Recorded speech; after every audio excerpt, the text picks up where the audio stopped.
Today I'm here with a good friend and brother, the Honorable Pastor Josh Beer. Welcome. I'm excited to be here. Thank you for having me. Nice. Great having you. We're talking about the secrets to singleness, and really, there's different keys that we have to really analyze. Yeah. In terms of getting the best out of that phase. Yeah. And there's different phases in life. So I think we're going to go through them and talk about them. Can you give me an overview as it relates to what we're talking about today before I ask specific questions? Just give me an overview of what your feelings are in terms of the secrets to singleness. Yeah, and being single today in the church as a believer, with all those pressures and all those ideologies and ideas that come. Yeah, I would say that singleness, it can be fulfilling if you understand who you are and whose you are, because you don't want to wait until you get in a marriage to discover your purpose. Because if you wait to get in a marriage to discover your purpose, you'll be frustrated because you took too long. So singleness is not to be, when you're single, you're not in the waiting room. No. You are in the process room. And when you steward the season of singleness correctly, man, wow, you can do more in a year. And I'm married now with 2 kids than any married couple could when it comes to hyper focusing on what God has given you to do. So don't treat singleness as like, I just need my man, or I need my male, or I need my wife. No, God got you in the perfect place, the perfect space that he can pour his spirit out on you for you to do what he's called you to do. So I think stewarding singleness is really important. So that's really good. That's my thought. So you're saying while single, you're sort of being active, doing things. The Bible says they that wait upon the Lord. So while we're waiting, we're doing things. We're actively waiting. Right. So it's in the back of our mind or in our mind. Right. But what we're doing while waiting is essential. We're preparing. We're waiting in preparation. Yeah. And we're waiting, to get ourselves to the right place. So would you say that people who are waiting and haven't found their spouse, would you say they're not ready for that yet, or God knows they're not ready yet, and that's why they're still waiting and they're not actually married quite yet? Does that mean that there's further development that they need to do, and that's probably why they're in that position of not being married? Yeah. I would say, this is just me. To answer your question, I would say no. Okay. I don't believe so. Okay. I think if single people want to not just survive, but they want to thrive, right? If they want to thrive, live optimally, Christ said, I've come that you may have life and have it more abundantly. If you want to thrive in 2025, 2026, 2027, and for the remainder of the decade, and you are single, the key is making sure you prioritize that singleness is a gift. It is a gift. It is a gift. That means when you get a gift, when you get a good gift, you take care of it. So you got to take care of the season. So I don't know if I'm answering your question, but I would say no. I would say no. Waiting, the Bible says this: wait on the Lord, be of good courage, and he shall strengthen your heart. Then he says, wait, I say, on the Lord. In other words, he said it one time, but it wasn't good enough to say it one time. He says it again because he wants you to wait. And so I think most people are conflicting the difference between wait and waiting. WEIGHT, the wait. WAIT, wait. And when you don't prioritize, and when Christ is not at the center, you can't determine the different weights, because you get what I'm saying? So I'm saying most people think that their singleness is a weight. But if you work out like I work out, and if you've ever been to the gym, Yeah, I see, man. Yeah, muscles, doc. you don't get stronger until weight is applied. So maybe the season that you're in of singleness is cultivating strength that you didn't know that you had, because it's putting weight on you so that you can wait the season out better. Does that make sense? Yeah. Am I answering your question? You are answering the question. Okay. And so what about those who've been single for quite some time? Give me a timeline. A long time. Whatever you consider a long time. 10 years, 15 years. By choice, or No, they want it? Okay. Yeah. How do they approach that spiritually, psychologically, emotionally? Because it's good. Yes, it's weight, not weight. Is it, the weight of glory, as it were? But weight, WAIT, but they don't have what they deem as their ultimate, which is marriage. So how do they handle that?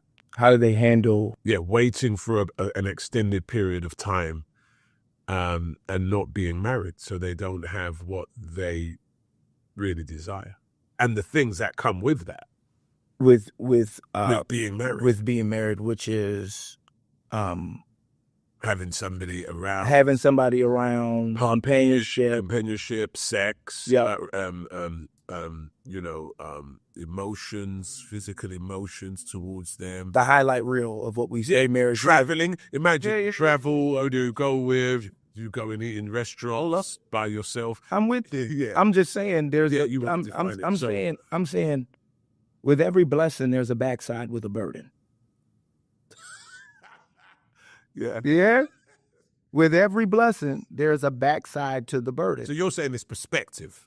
Absolutely. It has to be, because you could put marriage on such a pedestal that it even trumps the seat and the throne of God in your heart. Right? And so, yeah, marriage is wonderful. Yes, it's fulfilling. Yes, it's amazing. But the reality is, not every day is peaches and cream. There are some days that it's frustration, aggravation. We ain't talking today. You got to sleep on the couch. So let's not just rush into this highlight reel of what we think marriage is, because whatever you think it is, it's not. Right? So I think we need to start there. Let's set the expectation for what marriage really is, because it's not mountaintop experiences every day. Some days it's valley-like moments. And so if you're single and you're waiting, it's about perspective. That's number one. But how you wait while you're single is imperative to how you'll prosper when God sends you the promise, right? Because waiting is not this passive, it's not sitting on the sidelines of life while life is still going on. No, you got to get out and still wait with expectation, which means how you wait is indicative of your mindset. Right.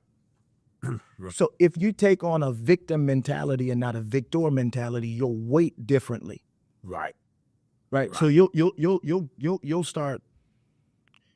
stop getting your hair done. Fellas, you'll stop getting your beard done. You'll stop the maintenance. You'll stop the upkeep. And so I want to tell somebody, don't get weary in well-doing. In due season, if you don't faint, you will reap. So what outside of marriage brings you fulfillment? That's number 3. That you got to ask yourself that question, because when you do get married, you will still need to find things that bring you fulfillment within the marriage. So again, it's back to the same thing about perspective. Hey. So that's interesting what you're saying. Okay. As you talk about perspective, because you're saying that there's a counterbalance to every position. Absolutely. Now, do you feel in this social media era, in 2025, that people go on social media and they present marriage as an ideal and as this sort of perfect Romeo and Juliet union, and it not always is, and that then allows people who are maybe not married to look at sometimes that and feel as it's predominantly all positive, which it is positive, but the consideration of the drawbacks are not included in their concept. Do you believe that? Yeah. It's like almost like ESPN, the top 5 highlights, top 10 highlights. You see the highlights. You see all of LeBron James' greatest dunks, see Lamar Jackson's greatest throws, but you don't see the interceptions. You don't see the misses. You don't see the missed dunks. You don't see the turnovers. That's what marriage is like. Less than that, you don't see the training session, gym set, what they go and eat. You see the highlight reel, and people are fronting and putting on a facade in social media because social media is a business. So you have to present well on platforms to get likes, comments, shares, subscribes. That's how this thing works. And so if I'm trying to make a business out of social media and I have a beautiful wife or I have an attractive husband, I'm going to present it well that get me the likes, shares, subscribes, and business deals. And so people who are single who don't or may not understand that there are some people who are doing this thing on social media for money. They're trying to part of the business. It's a part of a business, and it's creating unrealistic expectations in your mind of what, oh my gosh, my husband's gonna come and when I get home, he's gonna have red roses. He's gonna have red roses. He's gonna have 6-pack abs, and it's gonna be an amazing shape, and he's just gonna be the man. It's like, it's not like that. For every great day, there may be 3 bad days, and vice versa. It's up and down, but you got to have some maturity in the marriage to stay even keel. But that would be my advice. Like, get out of social media. Yeah, it's not real. Find you first. If you can exist happy, yeah, by yourself, then when you get married, it will just simply be a compliment. Yeah, to your already happy existence. But if you need to be married to have that happiness and enjoy the journey, I think that's a real drawback, because that means then that your happiness is founded predominantly in a state or institution, when it should be founded in God first. Yeah. Obviously, if you're married, it's not that you're going to say, well, if anything happens to my spouse, it's not going to bother me. Of course it will. They're bonded and you're married. But you really have to find your own peace, your own joy. Because I know some people who are married and lonely. As strange as that sounds, but it's a possibility. And if you find your own way to feel fulfilled and your own joy, then that won't happen, and you can still exist in a happy state. So I think that's I agree. I agree wholeheartedly with what you're saying. I think you want to show up to the marriage complete, not 50%. You want to show up to the marriage at 100%. So like you just said, it's a compliment, not that the other person is 100% and you're 50%, because now the marriage is unequally yoked. And you don't want to show up to the marriage 50% and they're 50%. Now y'all trying to be complete. No. Yeah, because you're drawing off so much emotions, and you're so needy, it becomes a burden. What was supposed to be a blessing is now a burden. Wait. Oh my gosh. Yeah. Yeah, because you're showing up incomplete because you did not steward the season of singleness. get all you can in the single season. Get all you can out. Get all you can out of it. Yeah. Yeah. Yeah. That's good. Yeah. That's real good. So would you say then that another reason that another key, speaking about keys today, and one key is how to handle the pressure that comes to a person when they're single, because there's a lot of pressure to be married, to find the person, to have a boyfriend, to have a girlfriend, because everybody else has got one. You know, you turn up to the family do and everybody's got somebody, or to the, you know, gathering of friends. So there's an enormous amount of peer pressure placed on people today to have that significant other. What is the key, do you believe, in an individual being able to sustain that societal pressure? Because it's pretty big. Yeah, I think you got to know your worth. You have to know your worth. And we're talking about keys today. And the key to knowing your worth is knowing your values. I think so many people settle and allow the societal pressures to come into their life. And now I'm engaged to somebody that I half like. I don't even like you all the way, but because there's so much pressure, it looks good. You look good publicly, but privately you the devil. It's true. Because you settled because you didn't know your worth, or worse, you knew who you were, and you let the enemy trick you out of your position by talking you out of something that doesn't even look like what God promised you. So you settle for a man that looks good on the outside, but he's broken in the inside. You settle for a woman who's banging, who got it, legs, hips, and fingertips, but she's a diva who makes more withdrawals than deposits, because you settled. Because my coach said this to me before. He said, we don't settle at the level, we don't settle at the level of our hopes, dreams or ambitions. We settle at the level of our standards. Right. And so if you don't have a standard, anybody will be able to pluck you out of the ground. Anybody will be able to take you out of what God's told you about you. Anybody will be able to tell you, you look good, let's do this. And you'll go for it. But when you have a standard.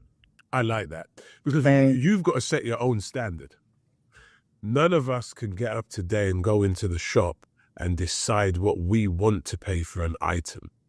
We're told what that item costs. Because if we could give what we wanted, we'd all be paying a cent for, you know, a Louis Vuitton bag. But we're given and we're told what that value is. And I believe, from what you've just said, we've got to let people know what our value is. Yeah. And the way we do that is keeping our standard high and letting them know, you know, this is who I am and this is what I stand for. Yeah. Cannot lower your standard just because you want more sales. Because you might get more sales, you're going to get less income and less revenue. Right. So I think that's a really important component, really. Because people will lower your standard if they can. Yeah, they'll buy you at the standard they want to buy you at. The standard you have set for yourself. Right, and so many people think they have high standards, but really they're on the value menu. They think their standards are so high, but anybody can buy your attention. Yeah, because here is a golden rule. You cannot go into any designer or high-class place and barter. I said, no. You can't walk into Gucci. You can't barter. You can't walk into Bentley or to Rolls Royce and say, oh, but you can go into, you know, a lower store, I'm not going to name, but just a more right on the street store, and you can go, look, give me a discount, and they'll discount it. You can tell them, oh, there's a little, you know, scuff here, they'll discount it. Or counterfeit. You can bargain counterfeit Louis Vuitton. Wow. Because it's not real.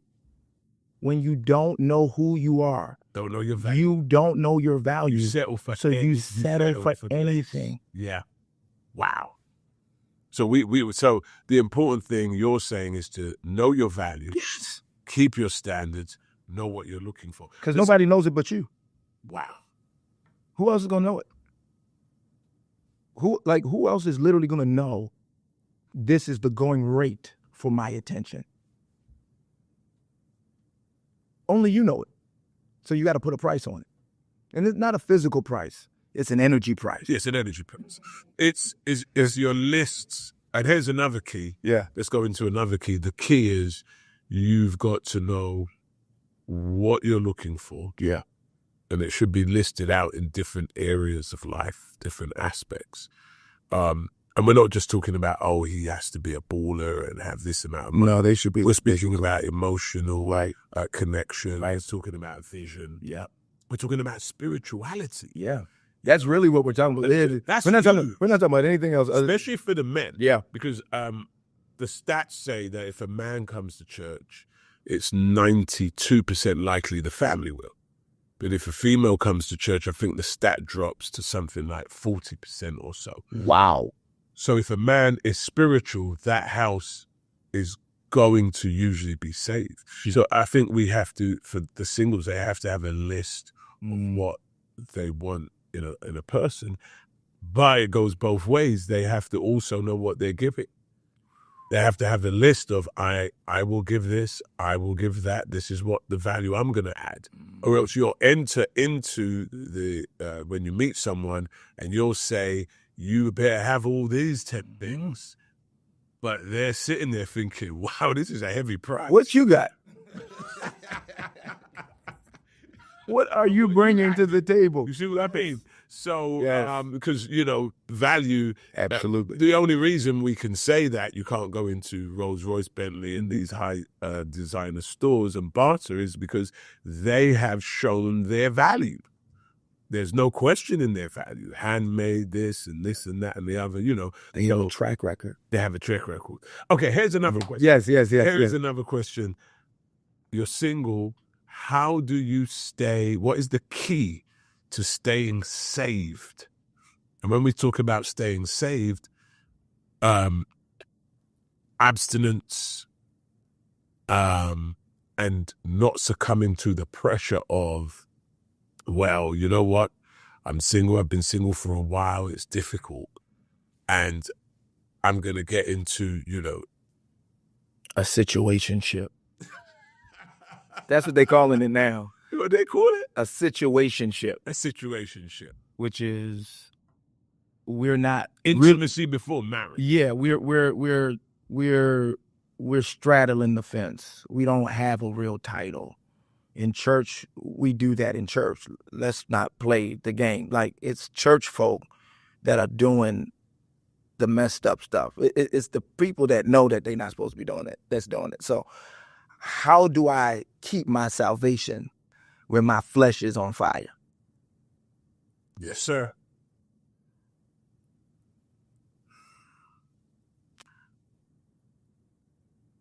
You need a team of accountability. And I say team because you will need more than one person to keep you accountable for different things in your life. But specifically about not slipping into premarital sex. You'll need to get some people in your life who are married, right? Because you'll need their grace because you want to be married. So you need people who are married praying for you. You know what I've discovered? Married people hang with married people. Single people hang with single people. But I've recently come to this conclusion, especially now that I'm starting this thing called Limitless Nights. So many single people are coming. But my wife and I are now creating a safe space for singles to connect. Oh, that's nice. I mean, that's what it is. It's not a hookup club, but it is a space where you can connect with folks who are saved and folks who know the standard. And so if you dating somebody that you think if you pray long enough and you pray hard enough, God is going to save them.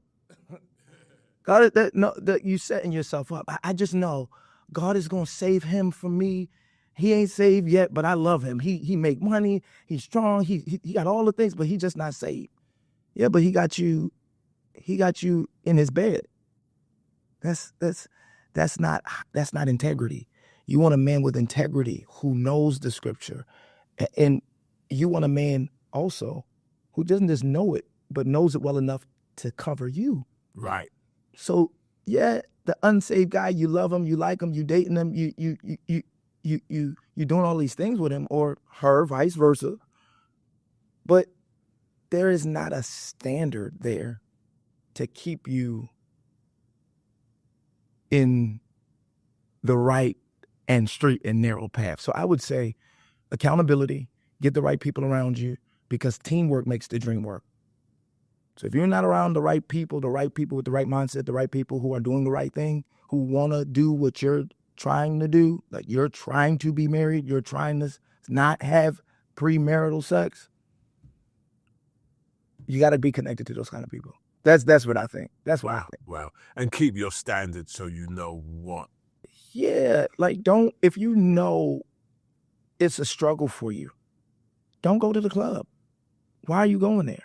Why are you going to places and spaces that you're not finding your person? Because the right person will wait for you. You gotta not just think that. You gotta believe that. You gotta not just in thought, but in action and deed. Which means, if the person that I believe, if I really believe God has somebody for me, how am I waiting for them? How am I waiting for them? Am I waiting for them by sleeping in other people's bed? Would you want that? Would you want them to do that? Would you? So you gotta count the cost with. Sure. Yeah. So sure. yeah, that's what I would say. That's what I would say. Yeah, that's good. I've got a question for you. Okay. And this is quite deep. Lord. Drum roll. No. So here we have it. So churches in the Western world are 65% female and 35% male. Really? Wow. And then of that 35%, why you not? Of 5%, we now need to look at who might be qualified out of that 35 to be married. And that number may whittle down. There are some struggling with different things. And we're talking about in the church, homosexuality, past issues. Some have come out of prisons. The church is a hospital. Yep. Now, that doesn't disqualify you, but it just means you're in process. So my 35% is getting smaller. So you're thinking it's like 15? Maybe 20. 20. So so the numbers don't work. So you said if we're being honest here, 60? 65. 65. That's the stat. So I've got 65% females. Okay. That's why when you have a female conference and things like that, it's jam-packed. Stadiums. Yeah. So I've got my forecasted 20% against 65. So I'm 45% out of my figures. I told you I had a question. I'm waiting for it. How do we deal with those kind of stats where there are 45% potentially, and it could be off a few percent, it could be 30%, whatever it is, it could be 25. That's a huge number because that suggests that somebody I'm not saying it's a definite, but that suggests someone is not getting married. Yeah. I'm not sure that we can actually do anything about those numbers. I think those numbers are what they are. Bring more men into church. Yeah, that's what I was going to say. Men get saved. I think if the church is really going to be the church really has to, as young people say, double down on evangelism. Really get serious about winning the community, winning the street, winning the city. Because when revival hits a city, everybody gets saved. People get saved. And so I'm not sure we can do anything about those numbers. I think that's more of an evangelistic question, like what's the programming in the church like? Is the programming in the church catered to women? And I'm not against creating programming in the church that help women. I think we should resource our women. I'm not against that. What I am saying, though, is if majority of the programming is catered to women, then the numbers make sense. Right. There's a reason why it's 65 and it's 30. So I think we as the church, capital C church, your church, my church, everybody's church has to do a better job of creating programming for men to feel like they can be men without compromising their masculinity. Wow. Say that again. In the church. Say that again. I think the church should create programming that does not compromise my masculinity. Sure. So there's certain things as a man that I like to do. Sure. Then there are certain things as a man that I don't like to do. And I don't want to be a part of experiences, not just in church, holistically, that don't really connect with my masculinity. And that doesn't mean that I'm some tyrannical, macho, masculine man. That's not what I'm saying at all. I am saying, though, that there are certain things that I don't want to be a part of because it does not awaken me as a man, as a God-fearing man. So I think that's one of the things that we need to really focus on. That's powerful. I hope I answered your question. No, you did. Because I was thinking while you was talking that God said to Abram, I'm going to give you a child. And he never saw it come to pass. So he went and with Hagar, he said, God, look, I did it. And God said, no, that's not what it was. I said, I'm going to do it. And it was through, Sarah. So in terms of singles, it's not for them to go and bring someone into the church per se. I mean, if you're doing it for evangelism purposes, yes, but not like, okay, I like him, let me bring him in. I believe the church, because it's a God thing, right? We've got to evangelize, bring more men into the church, and therefore it will be done as a God thing, as opposed to being done, by individuals. Because you settle in, your biological clock is going up, so now you got to find you a man, and all of these things are happening, and they're very real things. And so I don't want to just make light of it. Like, it's a very real thing. The biological clock is ticking for women. The window for women to have kids is a certain age. So I get it, but if it's a God thing, you gotta let it be a God thing. And I think that's what you're saying. Yeah. Okay. Yeah. You gotta let it go. You gotta let the church. We gotta pray and have the church to bring in more men, more souls in general, but definitely more men, and that sort of thing. So I believe that that's really, really important. That's a tough question you just asked me, so I hope I answered it. That's why I was saying there's more that, it's something. So people who are single, how can they have their best life, where they wake up every day, and what are some of the things they can do? This is another key. The key is in living your best life. So we was talking earlier about social media, where the pressures of society literally say, marriage is the optimum, it's the greatest thing, and everybody's sort of aspiring for that. How can you have your TikTok, Instagram moment as a single where you're like, listen, I get it, you're having your best life as married couples, figuratively speaking, but I'm also having my best life as well. What are some things? Give me some things. Give me 5 things that a single can do to really live their best life right now and have their quote unquote, story or social media looking good too? Yeah, I think number one is get serious about you. Yeah. Get serious about you. And what I mean by that is get serious about your passion, get serious about your talent, get serious about the gifts that God has given you. Because when you get serious about those things, then they develop and you can scale the skill that God has given you. Okay, I'll say it again. You can scale the skill if you develop the gift. So singleness is not a curse, it's a gift. So that's a mindset. So you gotta get rid of the stinking thinking, right? I think I said it earlier.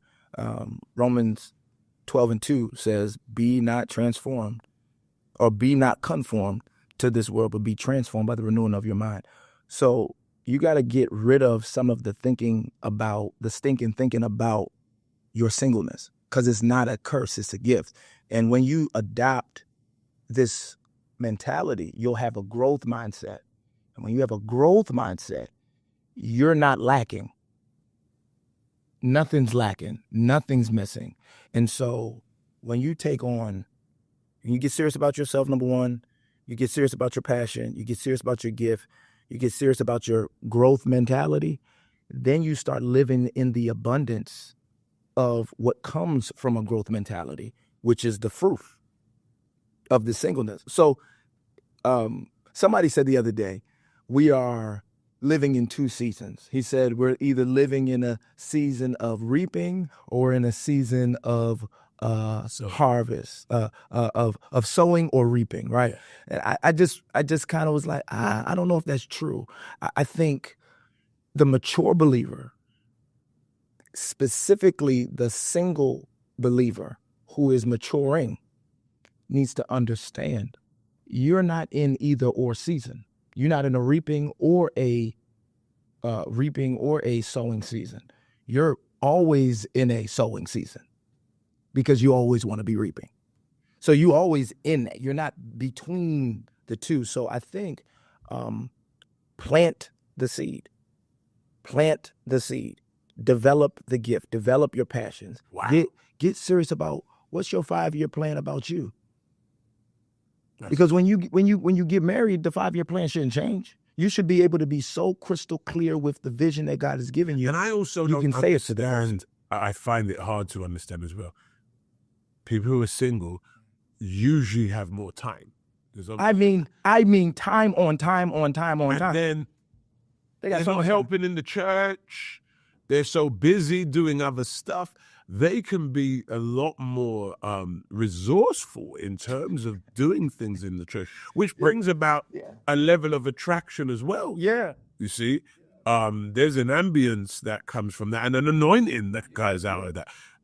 When I was single, I don't know about you, but I was in the church all the time. I was in the church doing stuff. And so I think that's another key, being as resourceful as possible. You know, by the time you get married, you should know usually where your gift is, where God's called you, what your destiny is, within the church as well. Yeah, David was in the field by himself. Yeah. When he perfected his gift. Yeah. His gift was not perfected in marriage. His gift was perfected in the field. That's where he worshipped. He learned how to worship. But he didn't just learn how to worship. That's a fight. He learned how to war. Your single season is to learn how to worship and war. Because in some seasons, you'll need to worship your way through. Yeah. And then in some seasons, you'll need to war your way through. But if you don't develop the capacity to steward your field season, you'll never get to your future. Or you'll get to the future. But incomplete. Incomplete. Yeah. Yeah, I agree. So what are some of the other things that single people can do just to get themselves ready and live their best life now? Do some character assessment. What are the things that you don't like about you? You don't have to wait for somebody to tell you what they don't like about you. There's some things that you might not like about you right now. Your single season, you have the time, like you just said, to work on the things that are not so, that you might not like. Maybe for you want to take on a new diet. Work on that, because when you get married, your time is not the same. Go to the gym, like going to the gym, or going to the gym, or cookbooks, if that's your thing. Like if you want to be the kind of woman or the kind of man that wants to cook for your spouse, work on that. Work on the things that you are not going to be able to work on because time is not going to be so available for you. And so I would say work on you. Work on you. Work on your emotional intelligence. Work on your relational intelligence. Work on your spiritual intelligence. Work on you. If you work on you, when you get to said marriage, you'll be able to give something to the marriage. I like that. The Bible talks about Jacob wrestling with the angel until the break of day. The angel said, "Let me go." He said, "I won't let you go until you bless me." And basically the angel turned around and said, "Listen, I'm going to change you. The blessing that you've been wrestling for is nothing exterior. It's actually about you. I'm going to change your name from Jacob Trickster, Hill Cantor Supplanter, to Prince. I'm going to change your name to Israel." So at times we assume the blessing is outside. But actually the blessing is inside. And so in your singleness, you can become the best version of what you need to be. That way you get into marriage adding, not just subtracting. You're making deposits and withdrawals, not just withdrawals and withdrawals. Because then you start to really take on the relationship of God and his children. You start to mirror that relationship, and that relationship is a reciprocal relationship. Wow.